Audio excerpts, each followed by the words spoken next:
আমি প্রথম দরজা ভেঙেছিলাম বলেই তোমাদের সকলের প্রবেশ সেই খোলা দরজা দিয়ে আজ সহজ হয়েছে।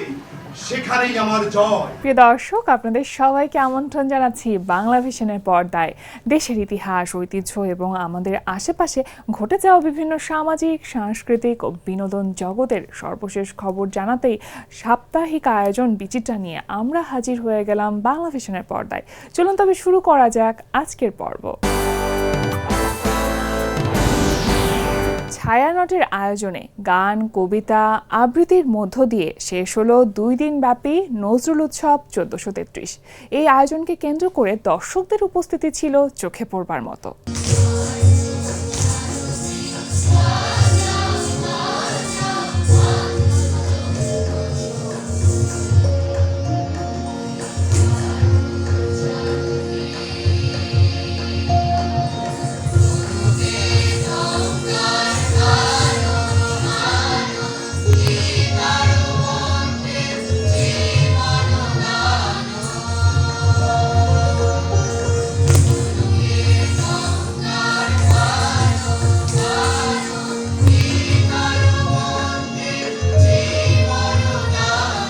জাতীয় কবি কাজী নজরুল ইসলামের 127তম জন্মবার্ষিকী উদযাপন উপলক্ষে 2 দিনব্যাপী নজরুল উৎসবের আয়োজন করেছে ছায়ানট। কথন, গান, কবিতা ও নৃত্যের সমন্বয়ে সাজানো এই আয়োজন 6 জুন শনিবার সন্ধ্যায় ছায়ানট মিলনায়তনে শেষ হয়।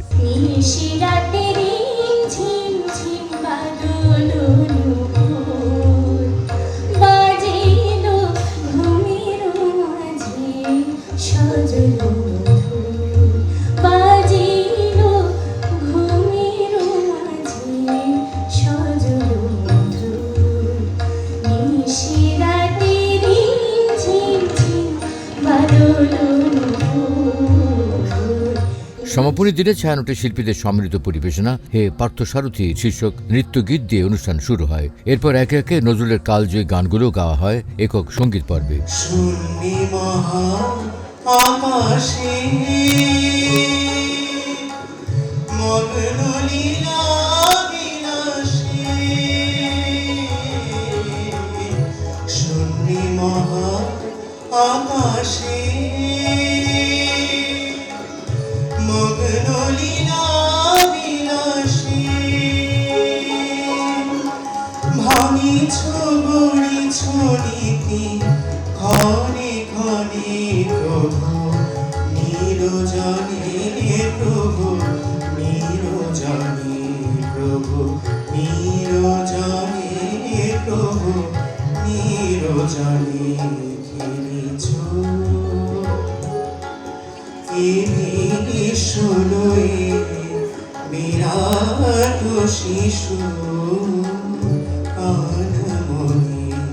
সংস্কৃতি চর্চা কেন্দ্র বাংলা আমারের বর্ষপূর্তি উপলক্ষে ব্যাপক উৎসাহ উদ্দীপনার মধ্য দিয়ে বাংলা আমার উৎসব 2026-এর আয়োজন করে এই সংগঠনটি। আমাদের ছোট নদী চলে বাঁকে বাঁকে, বৈশাখ মাসে তার হাঁটু জল থাকে, হাঁটু জল থাকে, হাঁটু জল থাকে, পার হয়ে যায় গরু, পার হয় গাড়ি, 2 ধার উঁচু তার ঢালু তার পাড়ি।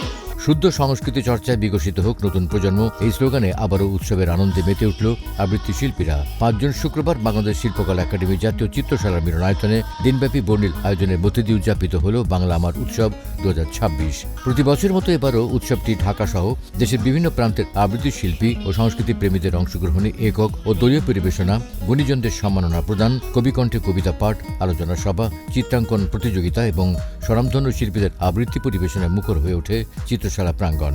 শিশুদের কাছে, নতুন প্রজন্মের কাছে আমাদের শুদ্ধ সংস্কৃতিকে পৌঁছে দেওয়াই হলো আমাদের মূল উদ্দেশ্য। আমাদের প্রতি বছরই নিয়মিত আয়োজন থাকে, আমাদের প্রতি মাসে বলতে গেলেই। সেই জায়গা থেকে এটি আমাদের বাৎসরিক আয়োজন এবং আমাদের এটাকে আমরা উৎসব শিরোনাম দিয়ে থাকি। সারা বাংলাদেশ থেকে আমাদের শিশু কিশোররা আসে, আমন্ত্রিত শিল্পীরা আসেন। ঢাকার অন্যতম বৃহৎ আবৃত্তি আয়োজন বলা যায় বাংলা আমার উৎসবকে। বাংলা আমারের সভাপতি মেহেদী হাসান আকাশের সভাপতিত্বে অনুষ্ঠানে প্রধান অতিথি ছিলেন বাংলাদেশ শিল্পকলা একাডেমির মহাপরিচালক কবি রেজাউদ্দিন স্টালিন। উৎসবে বাংলা আমার সম্মাননা 2026 গ্রহণ করেন আবৃত্তি শিল্পী এবং সাংস্কৃতিক ব্যক্তিত্ব বদরুল হুদা জেনু। একই সাথে বাংলা আমার প্রণোদনা 2026 গ্রহণ করেন আবৃত্তি শিল্পী এবং সংগঠক চিংলা মং চৌধুরী। আমার বাড়ি যাইও ভ্রমণ,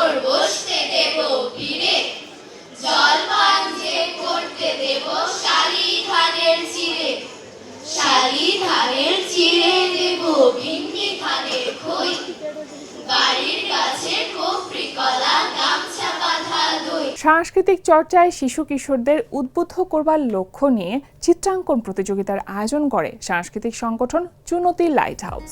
সম্প্রতি চট্টগ্রামের লোহাগড়া উপজেলার চুনতির সিরাত মিলনায়তনে দিনব্যাপী এক চিত্রাঙ্কন প্রতিযোগিতার আয়োজন করা হয়। এতে দেশের বিভিন্ন জেলা থেকে প্রায় 450 ক্ষুদে শিক্ষার্থী শিল্পীরা অংশগ্রহণ করে। শিশু কিশোরদের প্রাণচঞ্চল উপস্থিতিতে পুরো প্রাঙ্গণ মুখরিত হয়ে ওঠে। রং তুলি আর ক্যানভাসে ফুটে ওঠে তাদের কল্পনা, স্বপ্ন ও সৃজনশীল ভাবনার নানা রূপ। চুনতি লাইট হাউসের উদ্যোগে প্রতিবার খোঁজের শীর্ষক শিশু কিশোর চিত্রাঙ্কন অনুষ্ঠানের উদ্বোধন করেন চুনতি লাইট হাউসের চেয়ারপারসন সুরাইয়া জান্নাত খান, এফসিএ। শিশু কিশোরদের সৃজনশীল কাজে উৎসাহ দিতে এ সময় আরও উপস্থিত ছিলেন সংগঠনের প্রতিষ্ঠাতা মাসুদ খান, এফসিএ, এফসিএমএ সাধারণ সম্পাদক রবিউল হাসান আশিক, আহ্বায়ক ও বিশিষ্ট চিত্রশিল্পী আব্দুল হালিম সহ সমাজের বিশিষ্ট ব্যক্তিবর্গ, শিক্ষাবিদ, অভিভাবক এবং বিভিন্ন শ্রেণী পেশার মানুষের উপস্থিতি ছিল চোখে পড়ার মতো। দলটির প্রতিষ্ঠাবার্ষিকী উপলক্ষে বাংলাদেশ শিল্পকলা একাডেমির পরীক্ষণ থিয়েটার হলে 3 দিন ব্যাপী মাঙ্কি ট্রায়াল নাটকের প্রদর্শনীর আয়োজন করে নাট্য সংগঠন বাতিঘর। পৃথিবী 7 দিনে সৃষ্টি হয়েছে। প্রথমে পৃথিবীর কোনো আকার ছিল না, তারপর ঈশ্বর বললেন আলোকিত হও। ঈশ্বর আলোকে দেখলেন এবং আলো ঈশ্বরকে। আলো বলল আমি কি ভালো প্রভু। ঈশ্বর বললেন হ্যাঁ, অনেক ভালো। বিজ্ঞান নাকি অন্ধবিশ্বাস, যুক্তি নাকি গোঁড়ামি, মত প্রকাশের স্বাধীনতা নাকি রাষ্ট্রীয় বিধিনিষেধ? 100 বছর আগে যুক্তরাষ্ট্রে সংগঠিত একটি বহুল আলোচিত বিচারকে ঘিরে উত্থাপিত সব প্রশ্ন আজও সমানভাবে প্রাসঙ্গিক। সেই প্রশ্ন, দ্বন্দ্ব এবং মানব সভ্যতার বুদ্ধিবৃত্তিক সংগ্রামের ইতিহাসের এক জ্বলন্ত ঘটনা নিয়ে নির্মিত নাটক মাঙ্কি ট্রায়াল। আপনারা আমার এখানে আসার কারণটা জানেন, শুধু একজন আইন ভঙ্গকারীকে শাস্তি দিতে আমি এখানে আসি।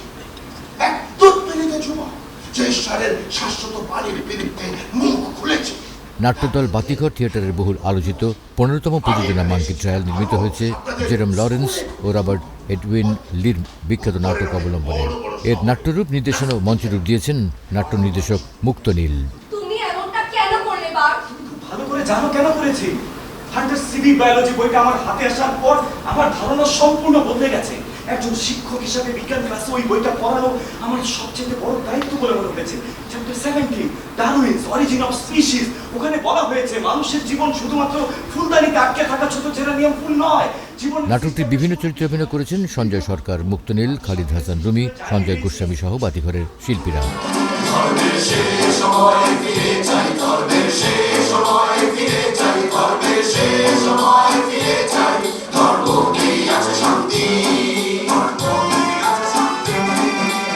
বাংলাদেশ শিল্পকলা একাডেমির জাতীয় চিত্রশালা গ্যালারিতে সম্প্রতি শেষ হলো কবিগুরু রবীন্দ্রনাথ ঠাকুরকে নিয়ে রবির চিত্র, চিত্রের রবি শীর্ষক একটি চিত্র প্রদর্শনী। বিশ্বকবি রবীন্দ্রনাথ ঠাকুরের 165তম জন্মজয়ন্তী উদযাপনের অংশ হিসেবে বাংলাদেশ শিল্পকলা একাডেমি জাতীয় চিত্রশালায় চলছে 14 দিনব্যাপী বিশেষ চিত্র প্রদর্শনী রবির চিত্র, চিত্রের রবি।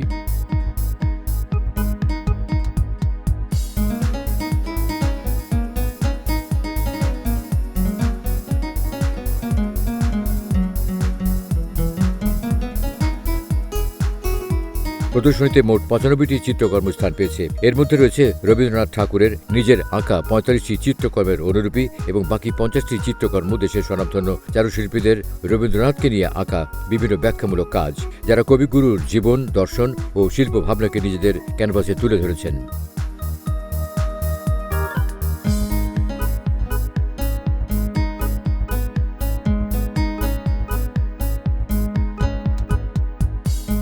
রবীন্দ্রনাথের চিত্রশিল্প ও তার ভাবনার ভিন্ন মাত্রাকে একসাথে দর্শকের সামনে তুলে ধরার লক্ষ্যে আয়োজিত প্রদর্শনীর কিউরেটর করছেন বাংলাদেশ শিল্পকলা একাডেমির চারুকলা বিভাগের পরিচালক আব্দুল হালিম চঞ্চল।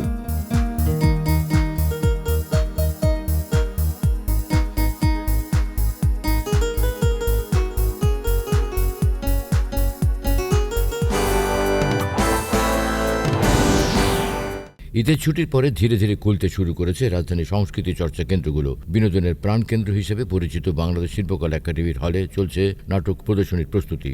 কথা হলো ভাসানে উজান নাটকের কলাকুশলীদের সাথে। নবম প্রদর্শনী চলছে এবং দর্শক ভীষণভাবে এটি গ্রহণ করেছে, কারণ আজকে সমস্ত বিশ্বজুড়ে যে প্রবল নিঃসঙ্গতা একাকিত্ব, তার থেকে মুক্তির নাটক হচ্ছে ভাসানে উজান।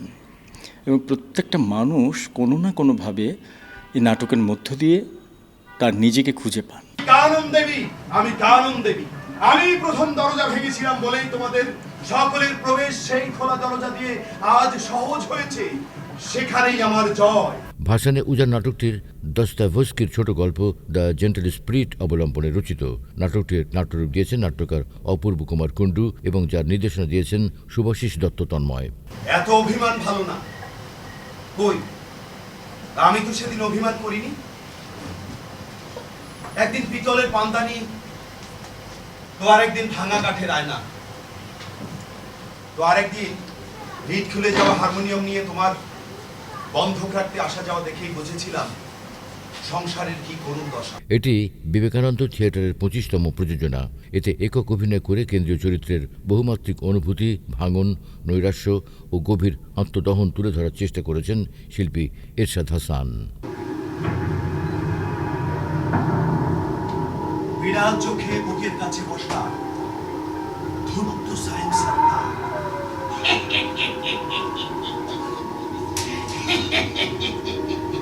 এই নাটকটি আসলে মূলত জীবনধর্মী নাটক। জীবনের প্রতিটা বাঁকে বাঁকে আপনি যে ঘটনার সম্মুখীন হচ্ছেন বা হয়ে যাচ্ছেন এটারই। এবং নাটকের মূল মেসেজটা হলো আসলে কি ভালো হয়ে কি ভালো থাকা যায় কি না। আপনি চাইলেই ভালো থাকতে পারবেন না, এরকম একটা মেসেজ আমাদের এই নাটকের মধ্যে দিয়ে আমরা বোঝাতে চাচ্ছি। ওদের সাথে যারা চড়ায় তোমার ওদের সাথে মিলা।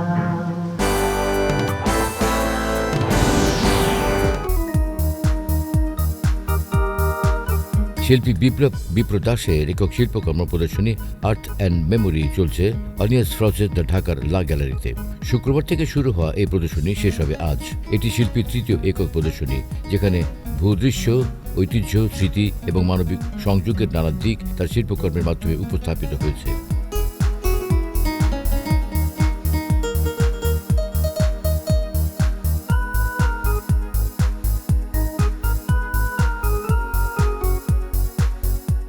উদ্বোধনী অনুষ্ঠানটি সন্ধ্যা 6টায় বিশিষ্ট অতিথিদের উপস্থিতিতে অনুষ্ঠিত হয়। অনুষ্ঠানে প্রধান অতিথি হিসেবে প্রদর্শনীটির উদ্বোধন করেন বরেণ্য শিল্পী অধ্যাপক মোহাম্মদ ইউনুস। বিশেষ অতিথি হিসেবে উপস্থিত ছিলেন অনিয়াস ফ্রজেস দ্য ঢাকার পরিচালক মিস্টার ফ্রাঁসোয়া শম্ভু। সম্মানিত অতিথি ছিলেন খ্যাতিমান শিল্পী অধ্যাপক রশিদ আমিন এবং অধ্যাপক আনিসুজ্জামান আনিস। তারা প্রদর্শনী ও শিল্পীর সৃষ্টিকর্ম সম্পর্কে তাদের মূল্যবান মতামত ব্যক্ত করেন।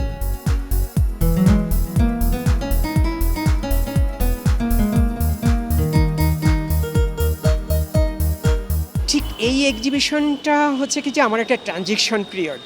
আমি এরপরে যে কাজগুলো করব, যে নানান ধরনের এলিমেন্ট, আমাদের যে আবহাওয়া, যে জল কাদা, আমাদের যে নুড়ি পাথর, গাছের ডাল এবং নানান বিষয়গুলো আমি হয়তো ক্যানভাস থেকে বেরিয়ে এসে একটু নানানভাবে এক্সপেরিমেন্ট করতে যাচ্ছি।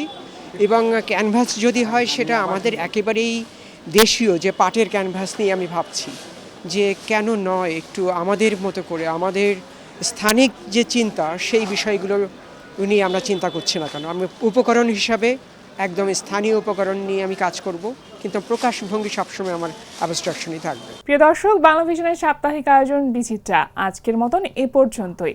দেশের ইতিহাস, ঐতিহ্য এবং আমাদের আশেপাশে ঘটে যাওয়া বিভিন্ন সামাজিক, সাংস্কৃতিক ও বিনোদন জগতের সর্বশেষ খবর নিয়ে আগামী সপ্তাহে ঠিক একই সময় আবারও হাজির হয়ে যাব বাংলা ভিশনের পর্দায়। সে পর্যন্ত সকলে ভালো থাকুন, সুস্থ থাকুন সুস্থ বিনোদনের সাথে। আজকের মতন বিদায়।